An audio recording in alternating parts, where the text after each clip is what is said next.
So guys, this is what the Hunter F6 always wanted to be. Hello guys, once again it's Matt, thank you all the members and patrons, make sure to subscribe. And today I decided to actually try to fly a little bit with the Hunter of the Swiss. The Hunter that is in the German tech tree. It is the F58 and it is pretty much a Hunter F6, okay? It's basically an exported model of that, that's pretty much what it is. The main differences are obviously the missiles, the RWR, and of course the flares and chaff. It's a very heavily modernized Hunter. But the funny part is that this heavily modernized Hunter is at the same BR as the good old Hunter F6. And as a very big fan of the Hunter, I always wanted the Hunter F6 to be like this. So I'm gonna just talk a little bit about this aircraft while we fly a little bit with it. So I decided to try a head-on there. Didn't properly commit to it. I noticed that it was a Vulcan, so yeah, I tend to avoid those. Just saw this A4, so I had to try to get into the range of the M9Ps. Fired one, and it has plenty of energy to get the target. Severe damage. And somebody, I think, eventually gets the kill, but I get the kill anyway because of the mechanic, right? A good strategy that I normally like to do with this is to use minimal fuel and carry a little bit of the external fuel tanks. So if I decide to get into a dogfight, I will just remove those. This aircraft becomes a complete different aircraft when you don't have the fuel tank internally in a heavyweight, right? Got an assist there with the hit that I got in head-on, and I continue to try to maintain a fast position to try to attack this A4, continue to pre-flare the F3H's missiles. I got the kill there, and I tried to get a little bit more speed. Since there was two aircraft on my tail, I didn't know if they were going to commit to me or not. One of them eventually just decided to not, and missiles and stuff, I decided to just jettison my fuel tanks. Now I have only 4 minutes of flight time, which is plenty to this type of battle. I notice how the F3H, obviously with the afterburner, is getting to me, so I just decided to make him overshoot.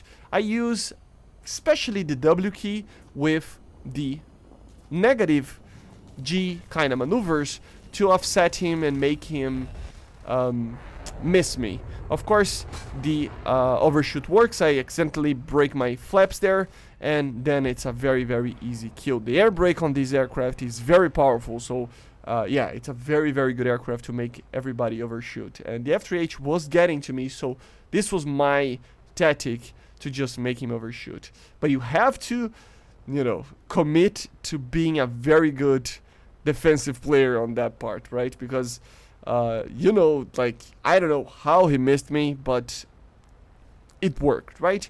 And here, that's the tactic of the aircraft from now on. Getting people by surprise that are not really paying attention. And, it's kind of funny because this aircraft, when it was actually added, the Hunter F1 especially, right? It was an aircraft that was the fastest aircraft in the game. And it didn't really get to do any dogfights. The MiG-15, 17, and even the Sabre would outmaneuver this aircraft severely. It was an aircraft to fly fast and get people by surprise. That's the main objective of this aircraft. But in this current BR, I don't know, there are things that turn worse than you, and you can still use the same types of tactics, right? So the question is, why is this thing and the F6 in the same BR? This thing has the flares, which saved me multiple times. It has the RWR, which, I mean, it's not gonna be something too crazy, but it does help. And it has the M9Ps. The Hunter F6, man, the only thing going for it is the SRAM.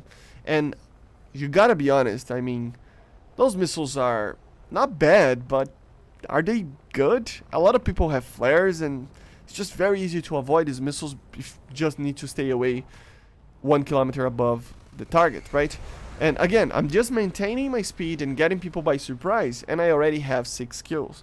So it's a very easy aircraft to fly. An F86F like this has no chance of avoiding me because I have more speed than it. He can turn better than me, but if I have the energy advantage, I can make a yo-yo and just maintain the energy. I try to do a shot here, not a very good one, but I just do the yo-yo, go upwards, and he takes a missile very shortly after that, as you see right there. Didn't want to steal the kill, and I just RTB because of my fuel and my ammunition, because I knew the last guy was an F104, right? So I get my missiles back, get my fuel back, my ammunition, and I just decided to go to the middle of the map, wait for the F104, maybe hope to get it, and eventually he appears there and kind of ignores me for some reason.